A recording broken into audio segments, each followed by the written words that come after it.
Introduction.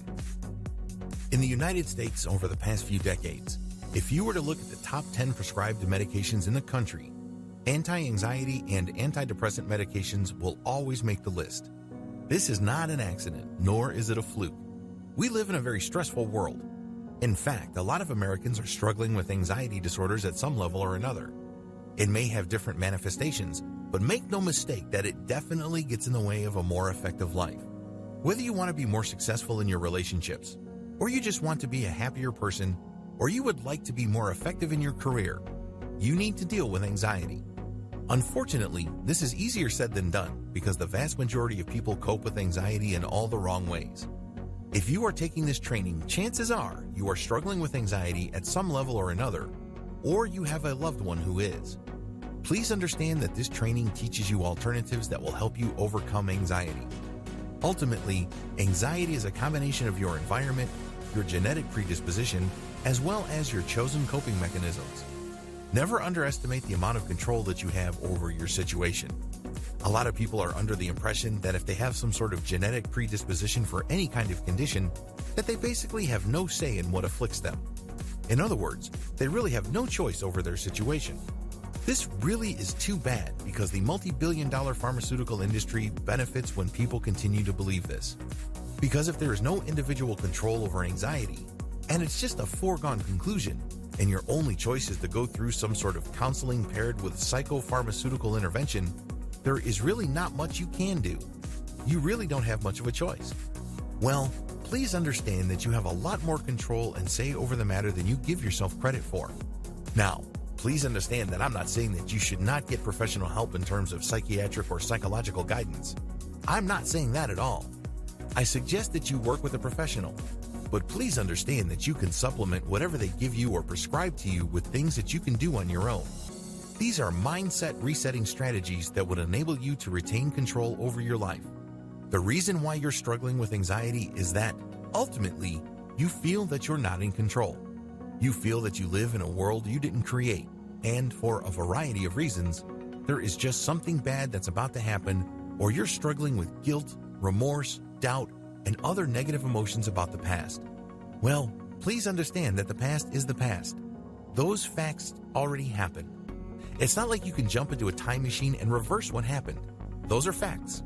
They happened already. There's really not much you can do about them. That milk has been spilled. By the same token, if you're worried about the future, there's really not much to worry about because things haven't happened yet. The things that you fear have yet to unfold. The only choice that you really have is to deal with your mindset in the here and now. The more you maximize your control over your present mindset, the better your relationship with your past becomes, and the better equipped you would be to handle the future when it happens.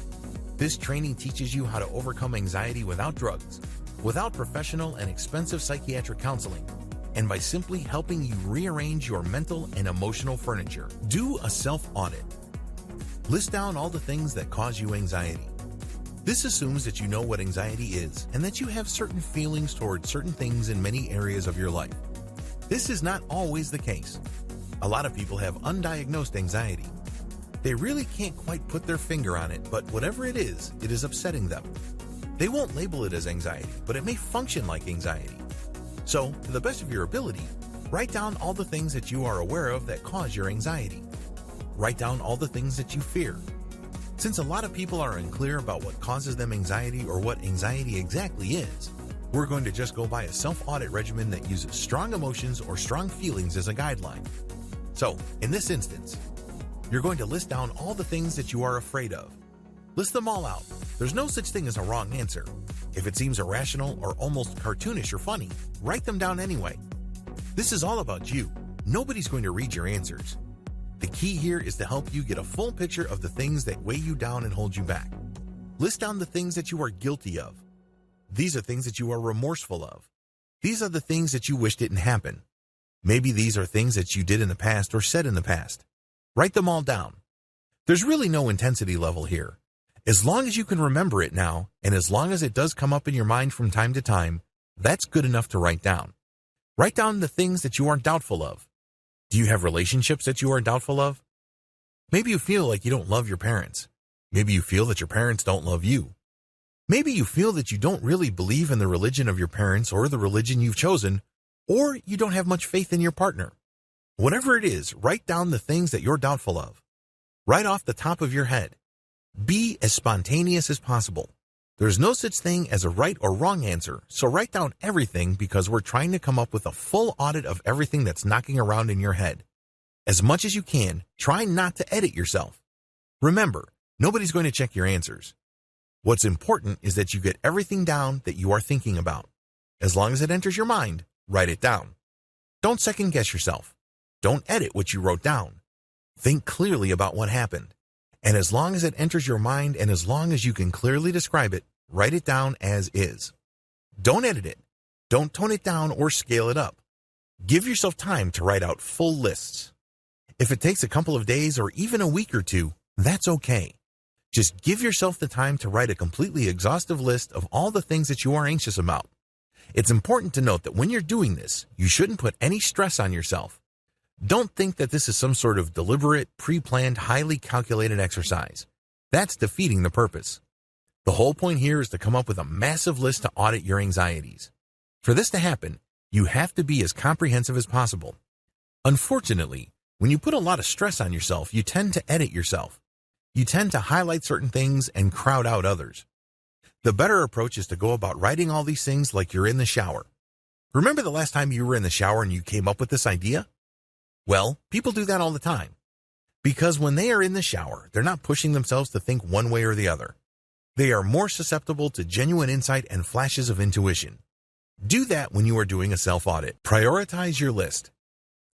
Rank your list in terms of intensity. Read your lists and rank them in terms of intensity.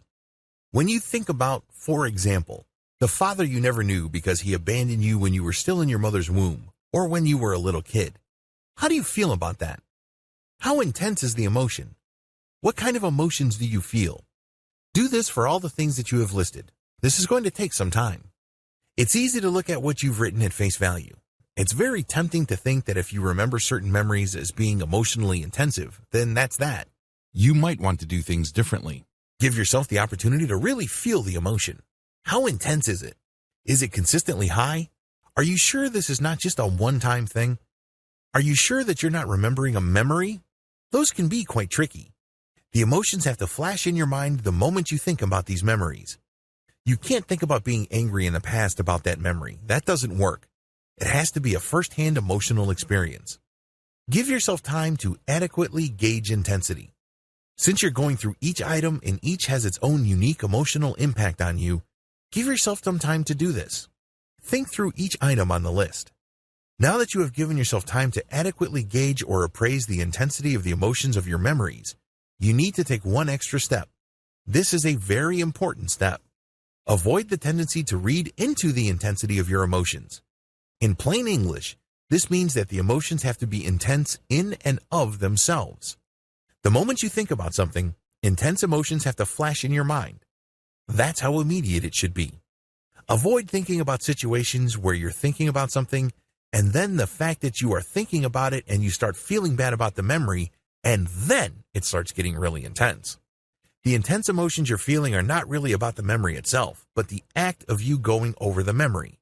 Do you see the difference? One of these situations has something to do with the actual facts of the memory.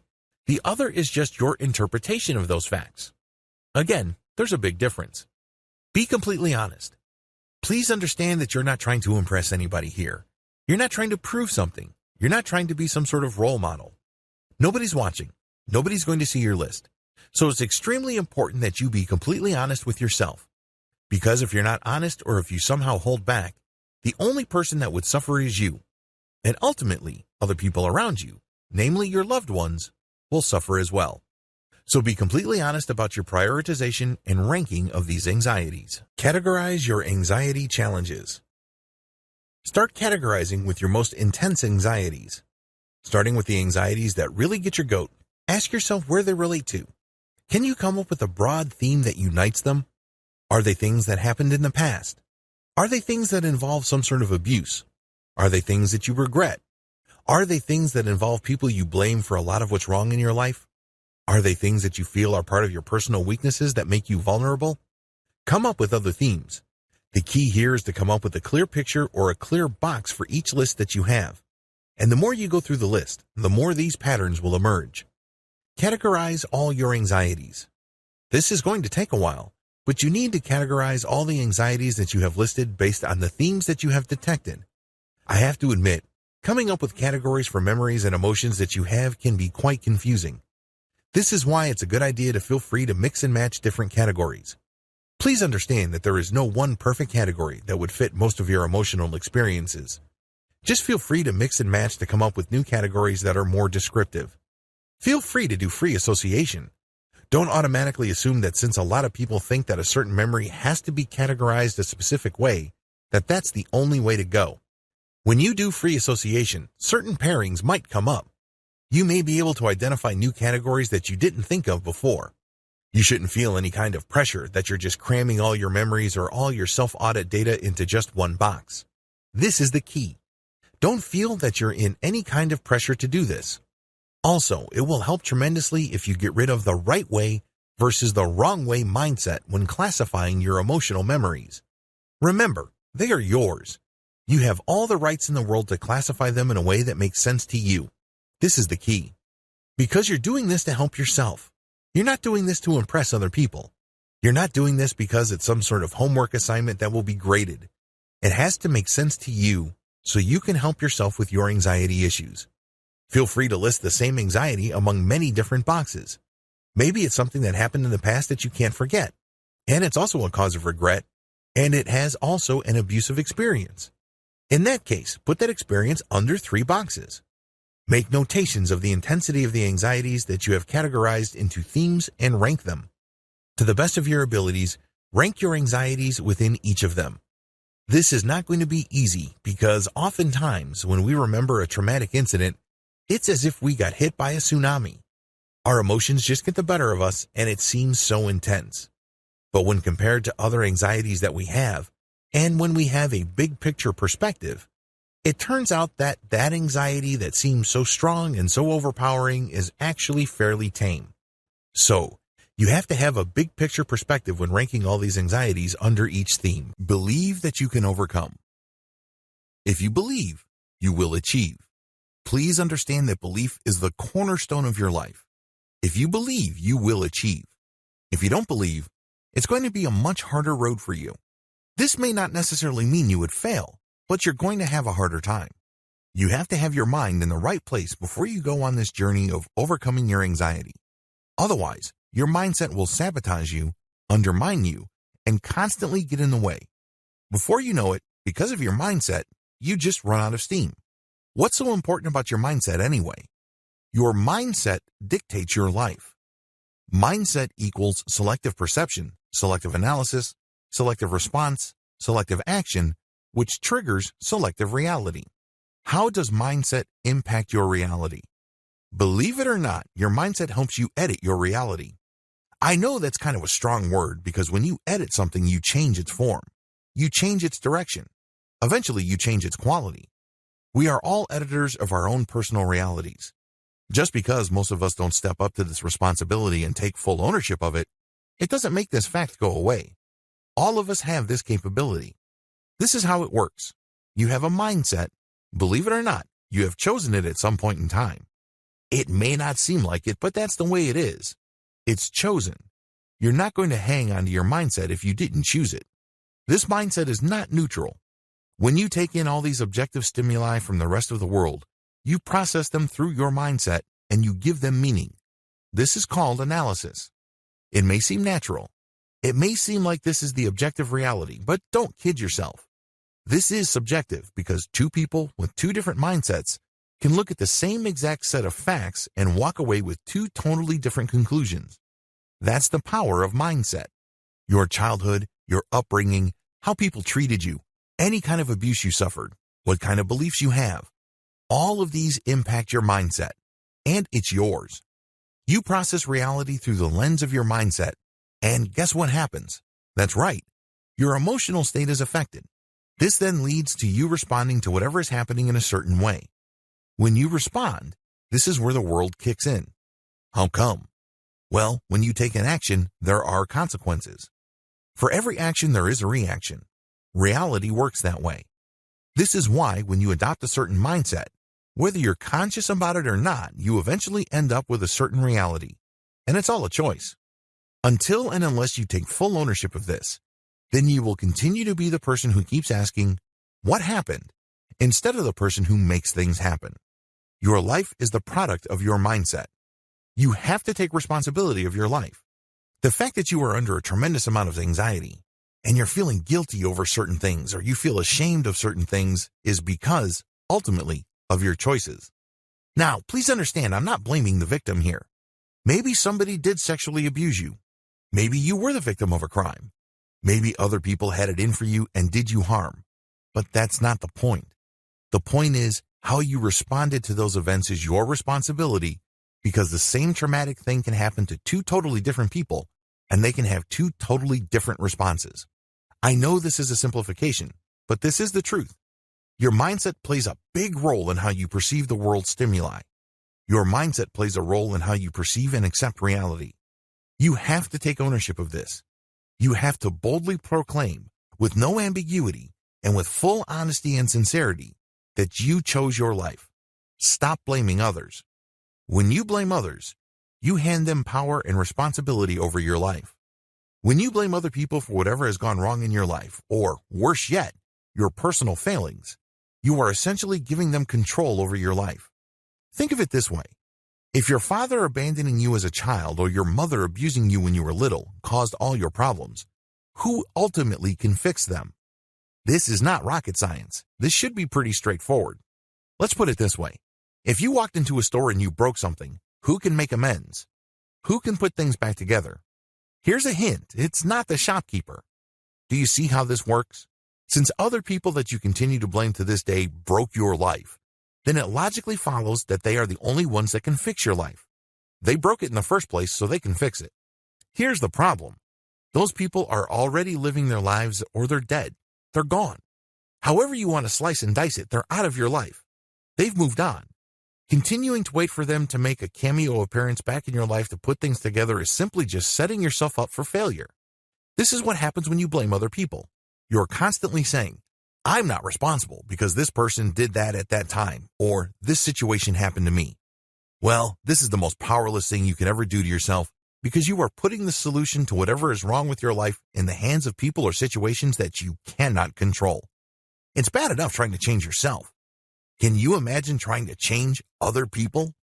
Can you imagine trying to talk them into coming back into your life and repairing your life? Fat chance. They've moved on. They've changed. You have to take responsibility.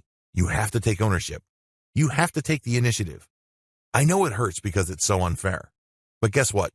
Life is unfair. You have to make that step.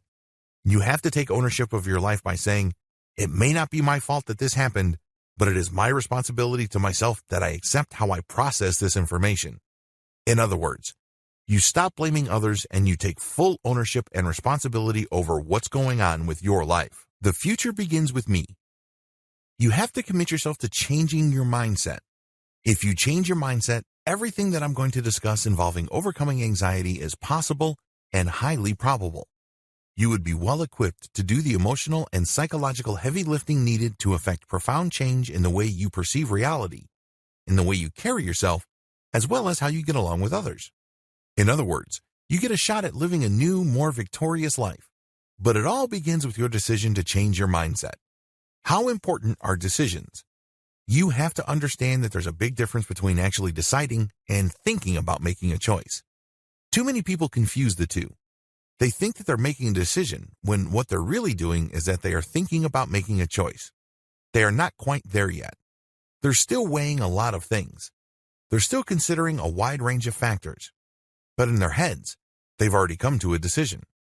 This is why a lot of people who think they have a decision end up failing because they never decided. When you decide, your mind is locked into a particular outcome. You also line up your emotional state regarding a certain issue with your decision on that issue. There's nothing wishy-washy about this mental state. You're locked in, and you have turned your motivation on. You're pumped up about the decision. Now, you may be thinking that all sorts of magical things happen after that decision point, assuming that you do reach a real point of decision. I wish it were that simple. Deciding is just the first step. When you truly decide, then it means that you're going to follow up with commitment. How important is this? You know you're committed when you continue to put in the work and the time, even though you don't feel like it. You know you have fully committed when people around you are saying you're stupid and you've made a mistake and are telling you to turn back.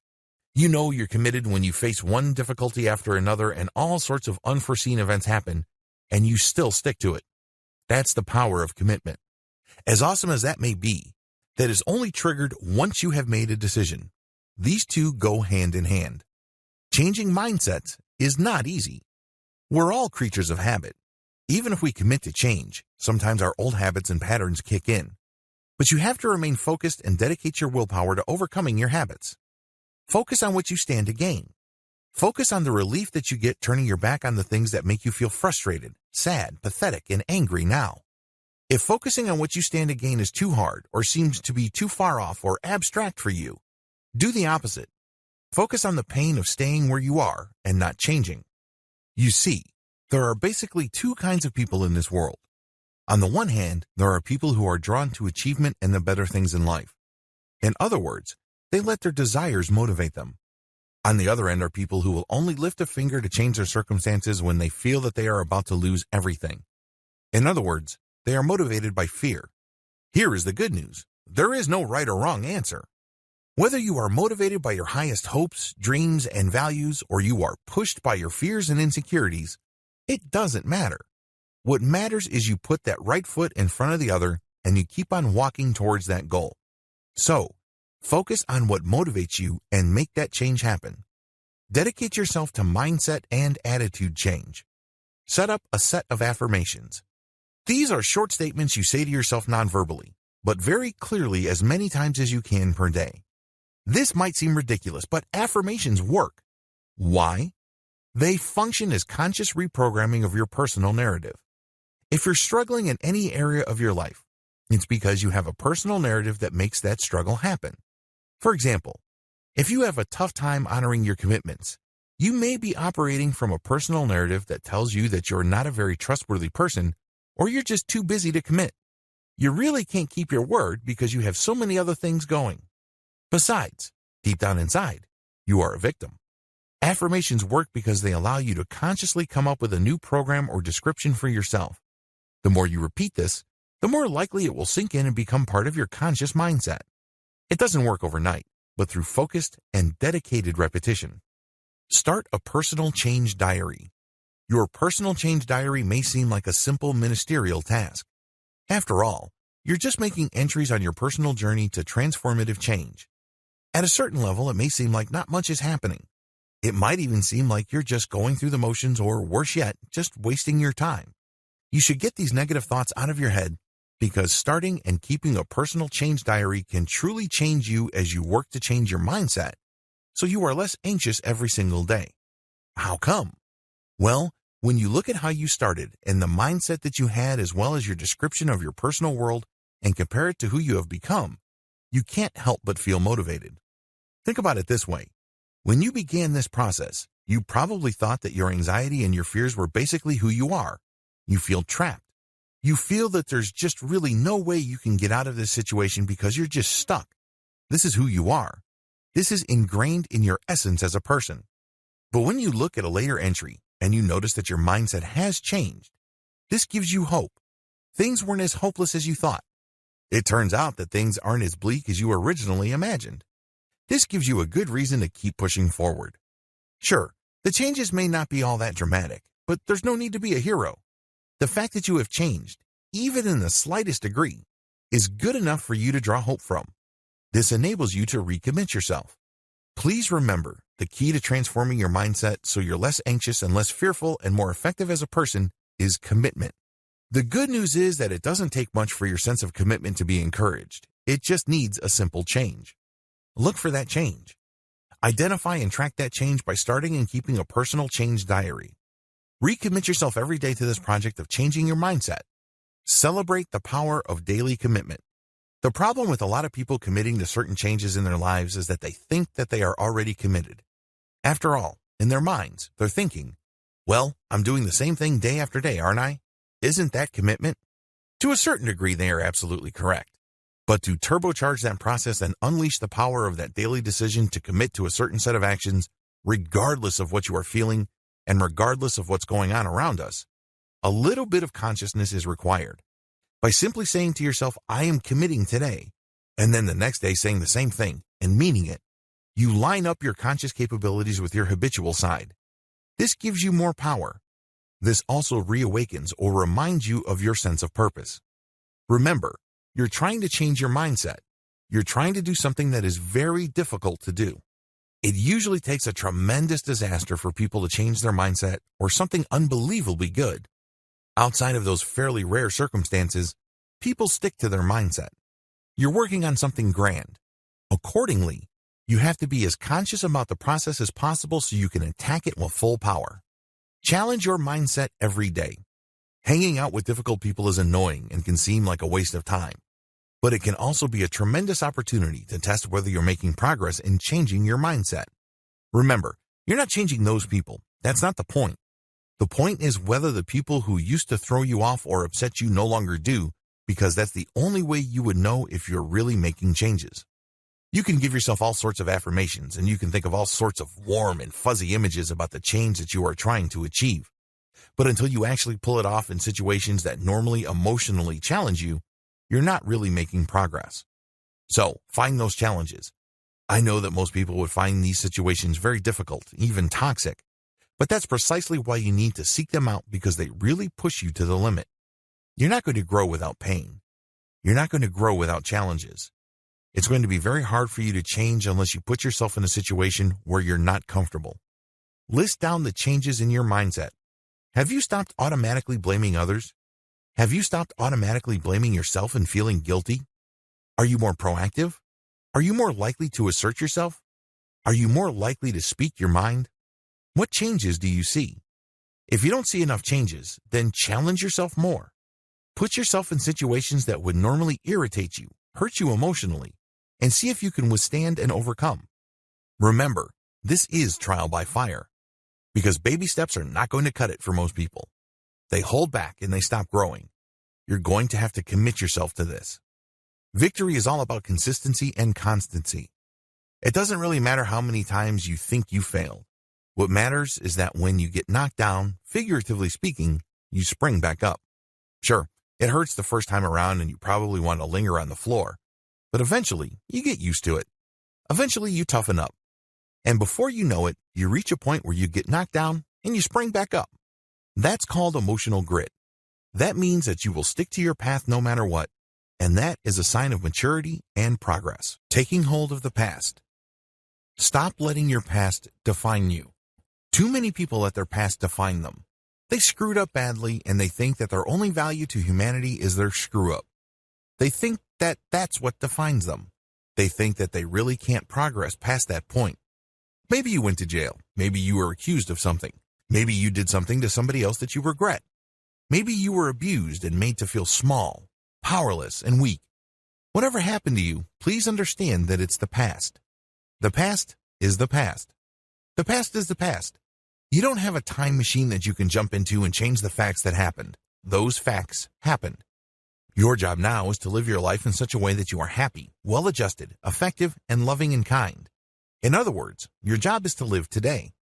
Unfortunately, you're not doing that when you are worrying about the past and burning tremendous emotional energy thinking about what could have happened, what should have happened, or what would have happened. The more you think about people who hurt you, the uglier they get, the more intense the pain becomes. And this poisons your relationships and mindset today. You're not being responsible when you do that. You're not being in control when you do that. Tackle the past head on. You have to resolve to tackle the past head on. Every few days, you need to open up your diary or journal of past events, and then go through the process below. You owe this to yourself. You have to be consistent about this for you to get out from under the weight of the past. Ask yourself if the past trauma that you remember really happened. There is such a thing as false memory. In fact, false memories are implanted all the time.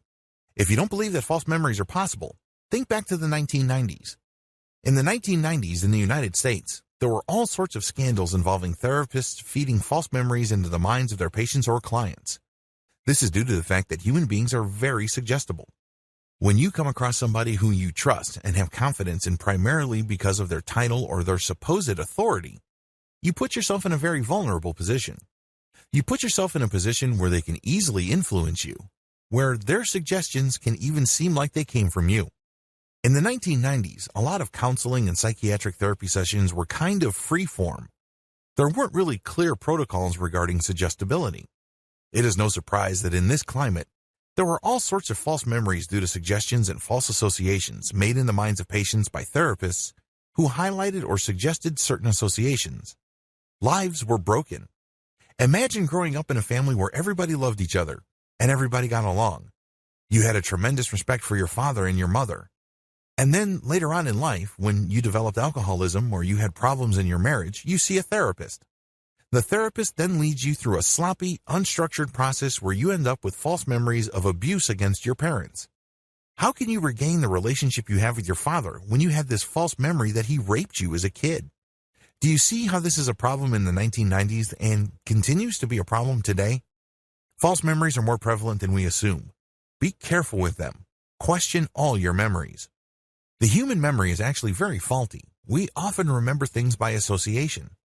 When we come across somebody or an event that somehow gets associated with things that we remember in the past, our memory gets jumbled up and we come up with a completely new story. It turns out that what we thought was true is very far from it. So ask yourself, when you're looking through all these past traumatic events that you have prioritized in your diary, did they really happen? To the best of your memory, ask yourself, did they really happen? This means that you were there. You heard something, you smelled something, you saw something, you touched something, or you tasted something. In other words, with your 5 senses, you could perceive that this was reality. If that's not the case, can other people corroborate that this did happen to you? Do you know somebody who's close to you who could tell you, yes, that did happen, I saw it with my own 2 eyes, or I was there, I witnessed the whole thing, or I heard her say that, or I heard mom say that to you, and so on and so forth. So if you do not directly perceive it, ask if you can get evidentiary support from somebody else. If not, then mark those experiences.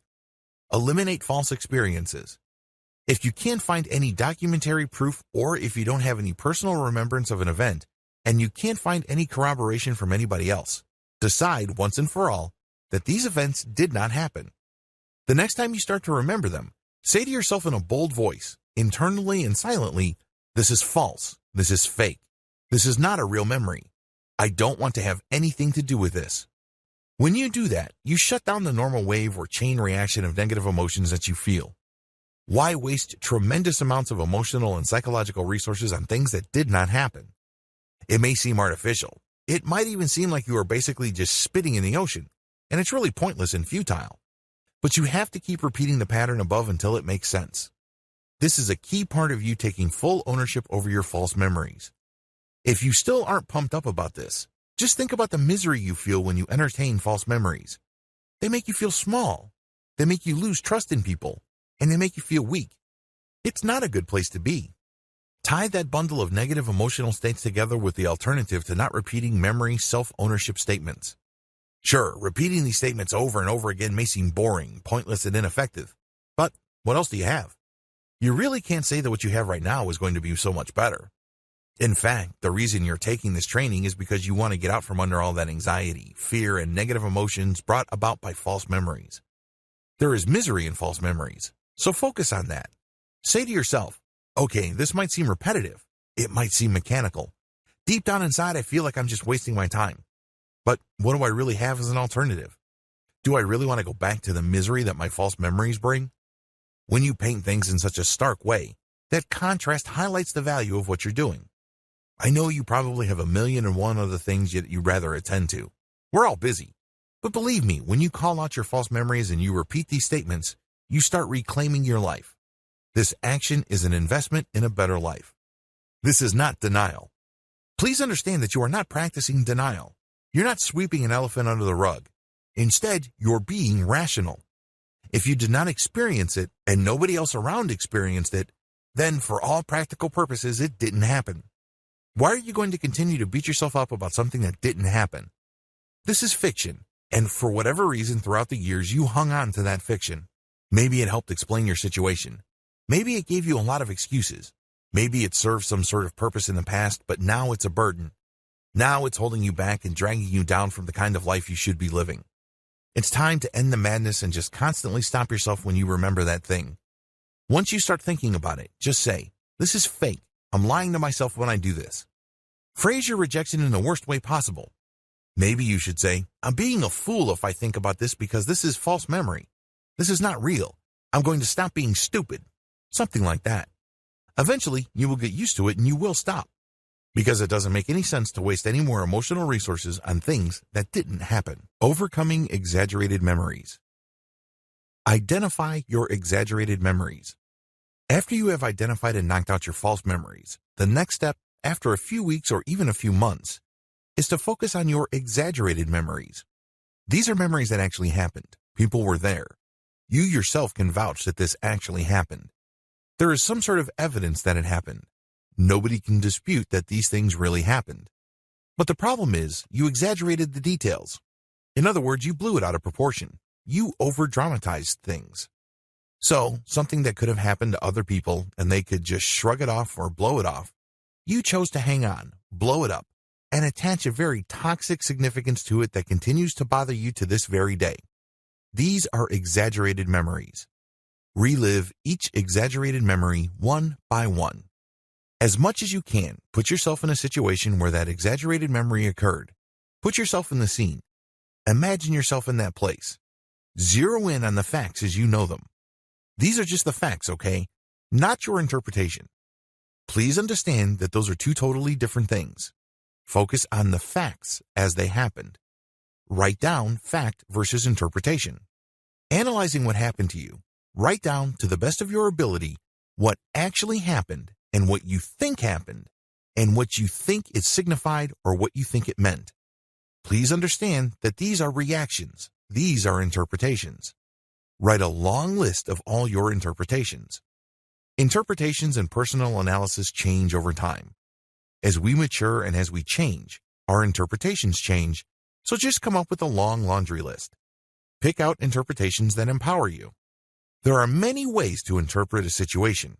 There are many ways to look at it. Many are self-defeating. Many make you feel depressed, small, weak, and powerless. Many feed into your personal narrative that you are some sort of victim. Those are negative interpretations. Of the long list of interpretations you have of that experience, pick the one that makes you feel empowered. These are interpretations that make you feel like you're somebody, that you have some sort of control of your life, or that there is some sort of tomorrow. In other words, there is an out or an opportunity for hope. Those are positive interpretations. Kill your negative interpretations by understanding their nature. Look through your negative interpretations of the past memories and just ask yourself, am I overblowing these? Am I just exaggerating them? Am I just reading too much into these? Because whatever it is that I am reading into of what happened to me, it's not helping me now. This interpretation is not doing me any big favors. So, use this analysis to clean out your list of interpretations of events that actually happened. What's left are empowering interpretations.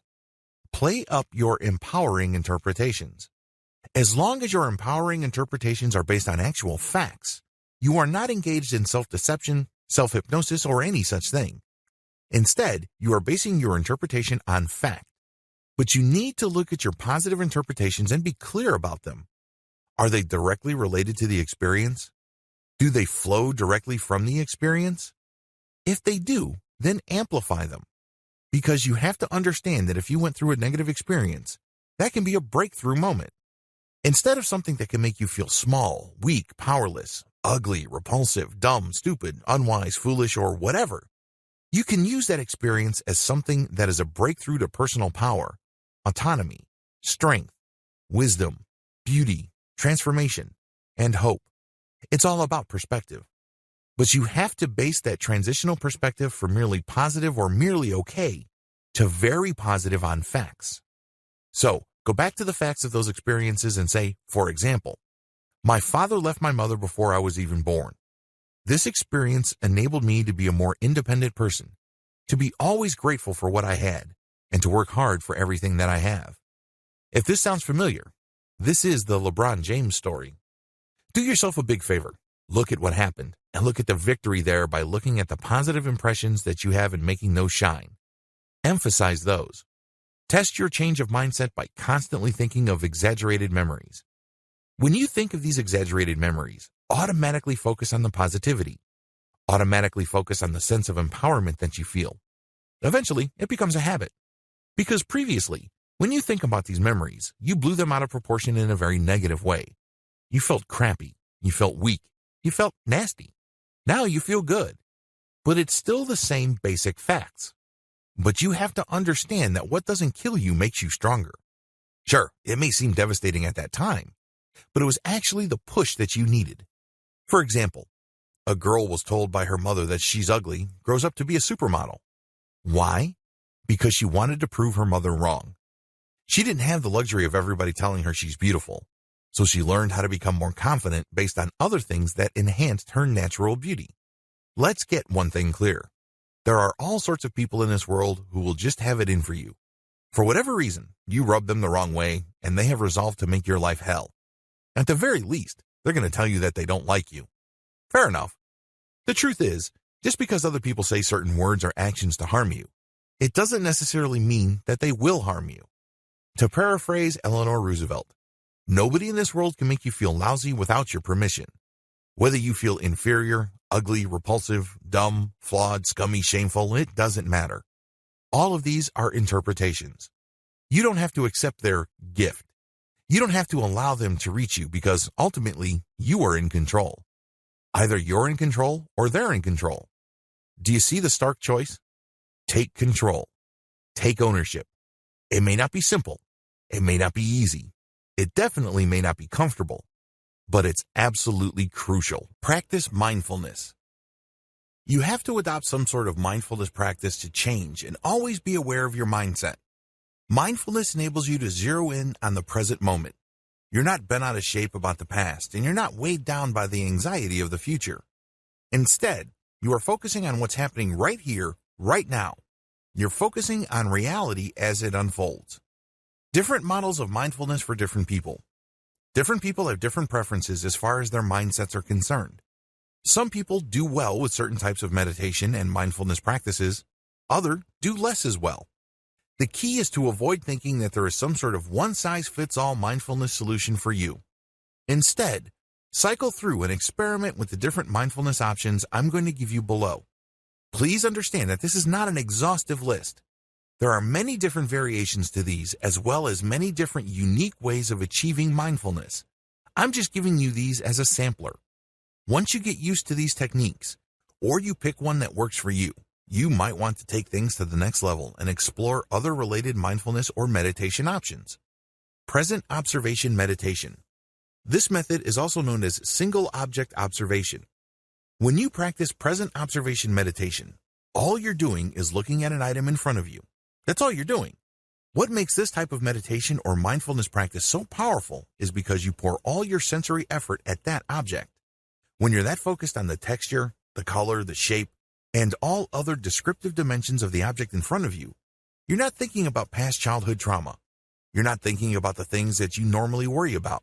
You're definitely not feeling any anxiety. Instead, you just allow your mind to focus all its power on something that exists in front of you, right here, right now.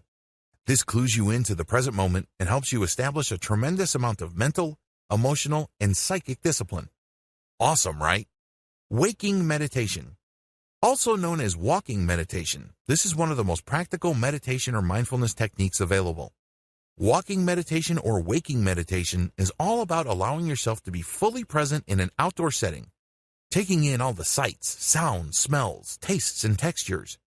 In other words, you're allowing yourself the opportunity to be fully alive in a particular point in time and in a particular place. When you're taking in all this input, you allow yourself to get locked in the present moment and your mind is not wandering. You're celebrating life and time within a tight space. Sure, you're walking, but your point of focus walks with you. This is a great way of taking full ownership of your surrounding mentality. This builds a tremendous amount of discipline because you're constantly shifting your focus. It allows you to be out and about and commune with nature, but at your own terms. So, this is a very powerful form of meditation exercise. And it's also very practical. You're not locking yourself behind closed doors. You're not assuming the lotus position, and you're not even closing your eyes. Instead, you're out and about, completely living your life. Transcendental meditation. This technique uses a silent mantra. Transcendental meditation has a scary ring to it because of the word transcendental. A lot of people are not all that comfortable with religion. It doesn't sit well with them. I understand. Fair enough. But please remember that transcendental meditation uses a silent mantra that doesn't mean anything. Mantra, in the Buddhist or in the Hindu tradition, is supposed to mean something. This is not one of those. It's just a repeated saying that enables you to pace your breathing so you can track your consciousness in a rhythmic way. Transcendental meditation is powerful precisely because it enables you to create a conscious rhythm within you that empowers you to destroy thought. Done right, transcendental meditation doesn't trigger thought. How powerful is that? You're suffering from anxiety because it seems that almost every other thought you have is something fearful, worrisome, or horrific. There's just something about each and every passing thought that adds to your fear of either the past, the future, or your concerns about other people.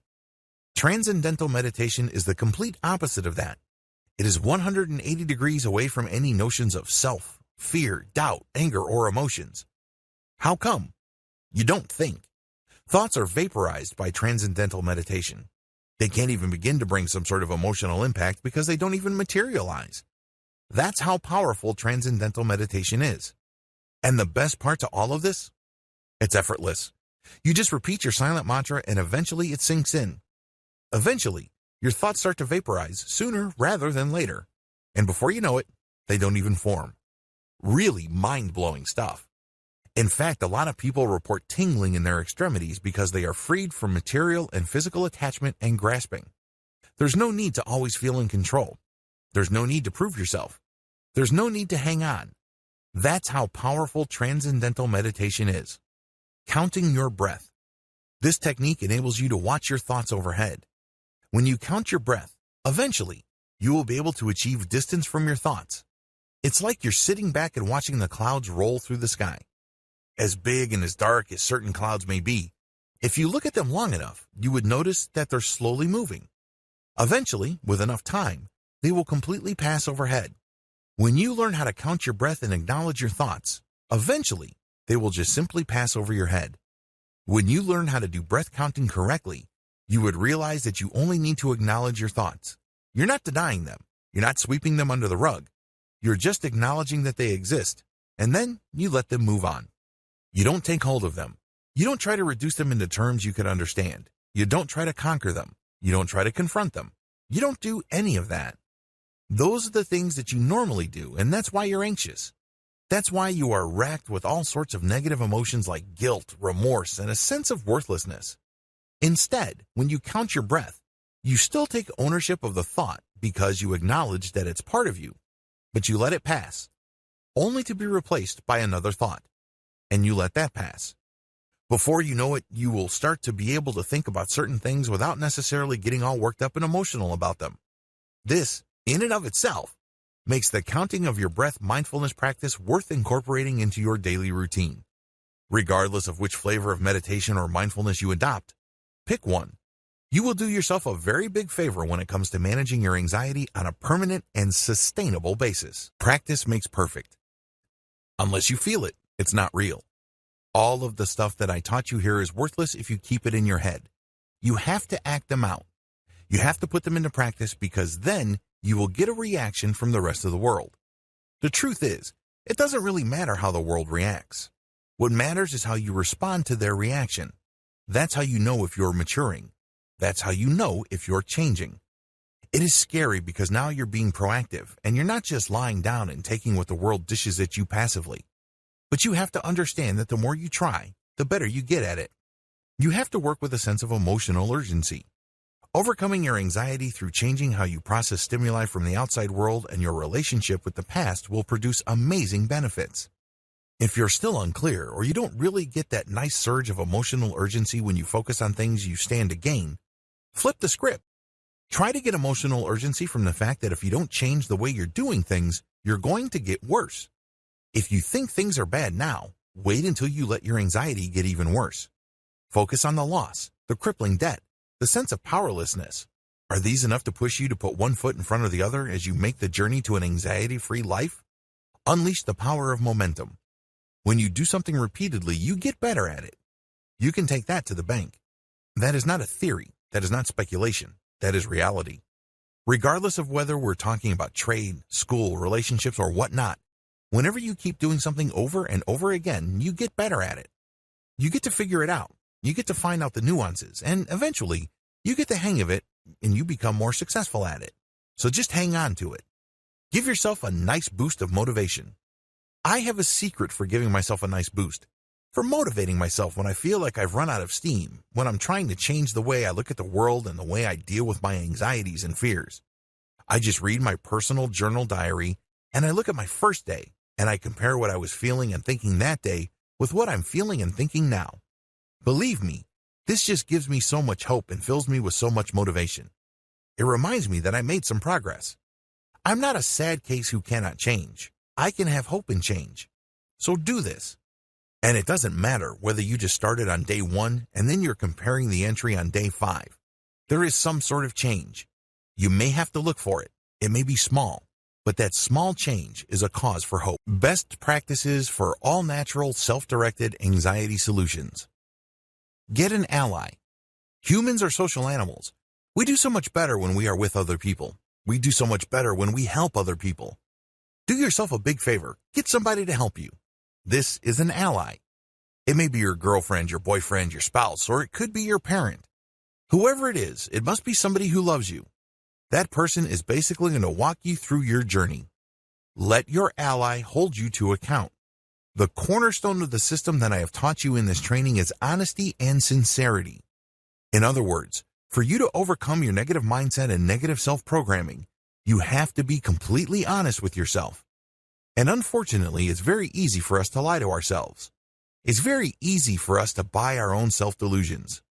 Well, you have to give permission to your ally to check you. Basically, you have to give permission for them to hurt your feelings. Because it hurts to be told that we're being self-delusional, that whatever we're saying is not true, we're lying to ourselves. That hurts to hear, but it's absolutely necessary. So, give that person permission so that person can properly help you. For a surgeon to heal, he must first cut. Always review your personal narrative. Everybody has a narrative. Everybody has this hidden script that is the story of our lives that we tell ourselves. We say to ourselves, oh, I'm poor, or I'm dumb, or I just can't do it, or this is who I am. Those kinds of things. Well, those are things that hold us back. And it's really important for you to look at your personal script based on what you've learned about your mindset in your past, as well as your anxieties about the future. Allow yourself to feel good. When you've changed your mindset and you've started seeing changes, own up to it. Say, this is a good thing. I'm making progress. I have the right to be happy about this. One of the most common and most frustrating things about anxiety is that you never allow yourself to feel happy. You never allow yourself to feel that you are doing something right. Well, if you notice a big change and your ally tells you that there is a big change, celebrate it. Take him or her out for lunch. Think about what you've achieved. It's a milestone because before you were somebody different. Now you're one step closer to the person who you want to be. Conclusion. The information that I've given you in this training is worthless if you don't put it to use. You have to take action on these materials.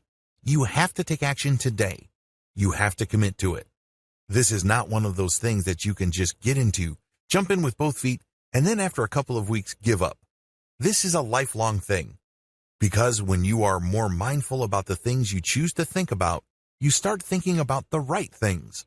You start thinking about your life in such a way that you are able to feel happy, complete, and victorious. Because eventually, things will fall into place because you feel more empowered. This is the life you chose, not the life somebody imposed on you. Not the life that some random lottery put into your lap. In other words, you start living an empowered and responsible life.